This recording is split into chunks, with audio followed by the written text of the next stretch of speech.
अच्छा, तो आप कल कल से बहुत कुछ होने वाला है, तो आप ये भी कह रहे हैं कि कल से जो बाहर बैठे हुए ब्लॉगर्स हैं, वी लॉगर्स हैं, उनके साथ भी कुछ होगा। लेकिन एक सवाल पैदा होता है कि ये जो हाँ सवाल तो सुन लेना पहले मेरा। ये जो शहजाद अकबर साहब हैं, जब ये हुकूमत में थे तो ये कहते थे जी हम नवाज शरीफ को फलां डेट तक लंदन से वापस पाकिस्तान लाएंगे। उससे पहले चौधरी निसार साहब कहते थे जी हम अल्ताफ़ हुसैन को फलां डेट तक लंदन से वापस पाकिस्तान लाएंगे। ना वो अल्ताफ़ हुसैन को ला सके, ना नवाज शरीफ साहब को ला सके। तो आप इनको शहजाद अकबर साहब को कैसे वापस लाएंगे? देखिए, मैंने तो नाम नहीं लिया, मैंने तो कहा जो भौंक रहे हैं उनका भौंकना बंद कराएंगे। अब उसके लिए आप देख लें क्या तरीकेकार होगा। आप भी यहीं हो, मैं भी यहीं हूं। अच्छा, तो ये जो आप और 28। दूसरा ये कि अगर बैरून मुल्क की ज़मीन अगर मेरे मुल्क के खिलाफ इस्तेमाल होगी इश्तियाल पहुंचाने के लिए, तो उनसे भी बात की जाएगी। और अमरा खान उनसे ही बात हो रही है। अगर वो कहते हैं कि अपने हमारे रेपिस्ट वापस ले लो, जो पाकिस्तानी रेपिस्ट थे, तो हम नहीं कहेंगे कि तुम हमें अपनी ज़मीन कैसे इस्तेमाल करने दे रहे हो पाकिस्तान के खिलाफ, पाकिस्तान में आग लगाने के खिलाफ, इश्तियाल दिलाने का, मरवाने के लिए, जान से मारने के लिए। हम नहीं करेंगे सारी बात सर। अच्छा, तो इसमें जो इसहाक डार साहब हैं, अगर उनके ज़रिए बात की जाए, क्योंकि वो वज़ीर ख़ारजा भी हैं, अगर उनके ज़रिए बात की जाए अमेरिका से भी और बरतानिया से भी, तो वो ज़्यादा मुनासिब नहीं है? मेरी साहब आपकी ख्वाहिश है, मैं तो अपनी बात करूंगा सर, मैं तो किसी और की बात नहीं करूंगा। नहीं, मैं मैं तो आपको कह इसलिए रहा हूं, आपको जिससे दिल चाहता है आप कर लें सर। नहीं, मैं तो बात नहीं कर रहा हूँ ना। मैं इसलिए ये बात इसलिए कर रहा हूँ कि आप यकीनन समझ गए होंगे ना, कि क्योंकि अगर हम कहें कि जी फैसल वाडा साहब का ताल्लुक हुकूमत से है, तो आप बड़ा माइंड करते हैं और आप कहते हैं कि मेरा हुकूमत से कोई ताल्लुक नहीं है। तो फिर ये मैं जो बिल्कुल इसलिए फिर मैंने कहा ना बिल्कुल कि सही। अब आप जो बातें कर रहे हैं, तो वो जो बरतानिया का जो फॉरेन ऑफिस है या अमेरिका का जो दफ्तर खारजा है, तो वो फिर आपको किस हैसियत में आपकी बातें वो सुन रहे होंगे ना। तो वो फिर क्या आपके बारे में क्या तस्वर करें, आप किसकी तर्जुमानी कर रहे हैं? सर मैं तो अपने मुल्क की तर्जुमानी कर रहा हूँ।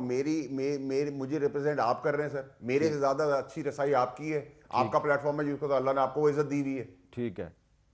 तो मैं एक आम पाकिस्तानी अपने मुल्क की बात नहीं कर सकता कि मेरे मुल्क में मेरी सरजमीन को इस्तेमाल करके उनके मुल्क को नुकसान होगा, तो वो नहीं बोलेंगे। और बोलते हैं अगर उनकी ज़मीन मेरे मुल्क के खिलाफ इस्तेमाल होगी तो हम भी बोलेंगे। अब ये कहानियां नहीं हो सकती कि आप हमें डेवलपमेंट फंड देंगे, हमारे बहुत से तरीके होंगे, हम गले मिलेंगे, प्यार मिलेंगे। इधर दोगे इधर मिलेगा। अच्छा, हमारे अब लिए क्या है और तुम्हारे लिए क्या है, आ जाओ टेबल बैठ जाओ। ये बहुत सीधी सीधी बात है। अच्छा फैसल वाडा साहब, ये जो लोग हैं जिनका जिनका जिक्र कर रहे हैं कि जी ये बैरून मुल्क में बैठकर तो पाकिस्तान में फसाद फैलाने की साजिश कर रहे हैं, यकीनन जो भी पाकिस्तान से बाहर बैठ के पाकिस्तान के अंदर इदारों के खिलाफ प्रोपेगेंडा करता है उसका एहतसाब होना चाहिए। लेकिन एक सवाल ये है कि ज़्यादा चीज़ जिसको एक्सप्लॉयट किया जा रहा है वो एक नोटिफिकेशन है, कि वो नोटिफिकेशन नहीं हो रहा। और पहले कहा जा रहा था जी कि क्योंकि प्राइम मिनिस्टर शहबाज शरीफ साहब जो हैं वो पाकिस्तान से बाहर हैं, तो इसलिए नोटिफिकेशन नहीं हो रहा। तो फिर वो पाकिस्तान वापस आ गया। अब उनको वापस आए हुए भी 2 दिन हो गए। तो फिर नोटिफिकेशन अगर हो जाए तो ये सारे लोग जो प्रोपेगेंडा कर रहे हैं इनको प्रोपेगेंडा करने का मौका नहीं मिलेगा। तो सवाल ये है कि नोटिफिकेशन क्यों नहीं हुआ अभी तक? देखिए अमीर साहब, नोटिफिकेशन अल्लाह के हुक्म से खैर से नोटिफिकेशन इज ऑन इट्स वे। मैंने अपने ट्वीट में ये भी बताया है और नोटिफिकेशन का रोल करके हलक से निकालने की तैयारी भी कर लें। नोटिफिकेशन तो आ रहा है। नोटिफिकेशन CDF का है, आखिर में लगा हुआ है F। जी, एफ से फोर्स होती है, एफ से फैसल होता है, एफ से फील्ड मार्शल होता है और एफ से और बहुत कुछ भी होता है। ठीक है सर। तो ये नोटिफिकेशन तो आ रहा है क्योंकि पहली दफ़ा ये मनसब बन रहा है। इस मनसब के अंदर रूल्स एंड रेगुलेशन है, चीज़ें हैं, ड्राफ्टिंग है, लिखत पढ़त है, बिल्डिंग का जगह का तमाम करना है, उसके अंदर अपॉइंटमेंट्स हैं।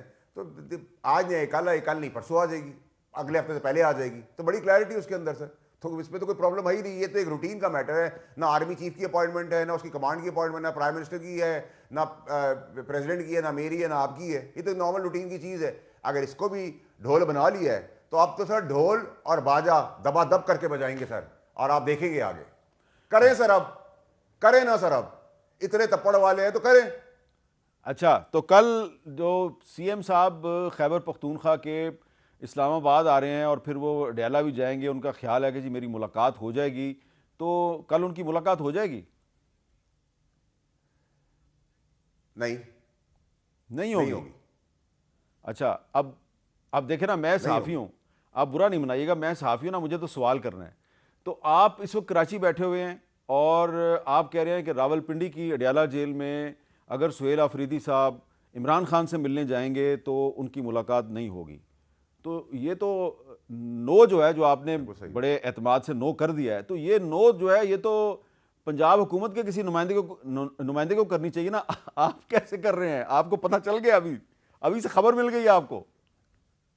सर देखिए, अगर अगर छोटा मोटा आइन और कानून की दो शिकें मैंने भी सर पढ़ी होंगी, शायद अनपढ़ हूँ, जाहिल हूँ, लेकिन शायद दो चार शिकें पढ़ी होंगी। उसमें है पॉलिटिकल एक्टिविटी नहीं आप कर सकते, पॉलिटिकल लोगों से आप नहीं मिल सकते, आप हाल हवाल पूछ सकते हैं, आप केस के लॉयर से मिल सकते हैं, बिल्कुल मिल सकते हैं। उसके अलावा अगर आफरीदी साहब का क्या ताल्लुक है कि वो मिले? मैं मिसाल आपसे पूछ रहा हूँ, बहन ने मिलना था, मिल लिया, बहन ने ही पॉलिटिकल काम किया, वो भी नहीं होगा। अगर लॉयर जाएगा तो केस के अलावा बात करके मैसेंजर बन के आएगा और स्टाइल फैलाएगा, वो भी नहीं होगा। फिर तो आइन और कानून में दर्ज है ना सर। अगर 18 साल की उम्र में ड्राइविंग लाइसेंस मिलता है तो मैं 14 साल की उम्र में कैसे इशू कर दूं? अच्छा, अब आप आ गए हैं आइन और कानून पे। तो आप कह रहे हैं कि आइंदा अगर इमरान खान की किसी बहन ने या उनके किसी फैमिली मेंबर ने मुलाकात के बाद कोई पॉलिटिकल मैसेजिंग की तो उसकी भी मीटिंग नहीं होगी? बिल्कुल सही है, बिल्कुल बिल्कुल कैटेगोरिकली क्लियरली आपने बिल्कुल इसको सही समझा। ये जो आपका ये जो एक्स पे स्टेटमेंट है, मैंने तो इसको सामने रख के समझा है, और अभी जो गुफ्तगू कर रहे हैं आप, और अगर किसी वकील ने ऐसी की तैसी है सर, ऐसी की तैसी है, बिल्कुल मैंने लिखा है सर। अच्छा, ऐसी की तैसी है, बिल्कुल ठीक है, ऐसी की तैसी है। और इसमें बहुत कुछ आपने कहा, वज़ीर आला ने इंच बराबर कोई मजीद हड़ा हुड़ी की तो बची कुची सियासत रह गई है, वो भी गवर्नर राज से ख़त्म कर दी जाएगी। ये भी आपने गवर्नर राज की भी धमकी लगा दी है। नहीं सर, बिल्कुल मीर साहब अब क्लैरिटी रखे, अब गाड़ देंगे सर, अब नहीं बर्दाश्त होगा सर। अब ये सब तरीक़ेकार, सियासी तरीक़ेकार एक्सेप्टेबल है, जमहूरी तरीक़ा एक्सेप्टेबल है, बदमाशी गुंडागर्दी एक्सेप्टेबल है ही नहीं। दें आप गाली, दें आप गाली सर, दें, चलें आप करें बदमाशी, करें बदमाशी करके दिखाएं। आप क्यों कह रहे हैं कि कोई गाली दे? गाली देना या गाली देने पे उकसाना जो है वो अच्छी बात नहीं है, लेकिन आखिरी दे ही रहे हैं ना सर, आज तक गालियां ही दे रहे हैं ना सर, आज तक ही गालियां दे रहे हैं ना सर। अच्छा, ये जो आपने लिखा है कि नोटिफिकेशन करने वालों को कहा था कि जल्द आ रहा है, अब उसको रोल करके हलक से निकालने की तैयारी कर लें, तो वो आ रहा है नोटिफिकेशन? बिल्कुल सर, 100% आ रहे हैं। इतना ही मैं मुतमईन उस बारे में जितना मुझे यकीन है कि आप हामिद मीर साहब हैं और आपको यकीन है कि मैं फैसल आउट हूं। अच्छा, तो अब इतनी आपने खबरें बता दी हैं हमें, अब ये भी बता दें कि 28वीं तरमीम आ रही है कि नहीं आ रही, और अगर आ रही है तो कब आ रही है? सर आपको 27वीं में बताया था, 28वीं आ रही है। कोशिश ये होगी कि बजट से पहले उसको भी करवा लें।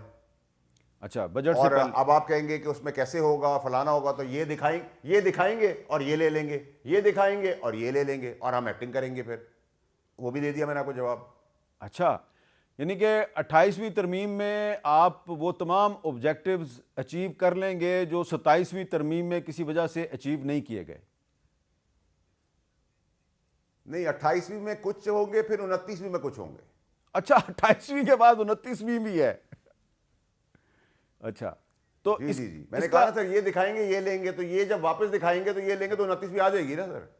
अच्छा, तो चलते चलते आप ये भी बता दें कि आप मौलाना फजलुर रहमान साहब से मिलते जुलते रहते हैं और आपकी उनके बारे में बड़ी अच्छी राय है, वो भी आपके बारे में बड़ा अच्छी राय का इजहार करते हैं। तो कुछ आजकल वो भी कुछ नाराज़ से लग रहे हैं, वो कह रहे हैं जी हो सकता है हम भी इस्लामाबाद की तरफ मार्च करें। तो कोई आपकी दोबारा उनसे मुलाकात होने वाली है? कुछ आप पता करेंगे कि वो क्यों नाराज़ हैं? देखिए मौलाना साहब, मेरा घर मौलाना साहब का घर है और मौलाना साहब का घर मेरा अपना घर है। मुलाकात 10 दफ़ा करनी पड़ेगी, 10 दफ़ा जाएंगे, रिक्वेस्ट करनी पड़ेगी, 10 दफ़ा रिक्वेस्ट करेंगे, मिन्नत करनी पड़ेगी, 10 दफ़ा मिन्नत करेंगे। वो पाकिस्तान के ख़िलाफ़ नहीं, पाकिस्तान के साथ है, और वो रिश्ता है और रिश्ता रहेगा। और मैं मुफाद के बगैर जाता हूँ, बाकियों की तरह फजर तक नहीं खड़ा होता, तहज्जुद पे नहीं जाता जब ज़रूरत पड़ती है, और जो मैंने उनका रिश्ता बनाया वो उसी तरह उनके साथ निभाऊंगा।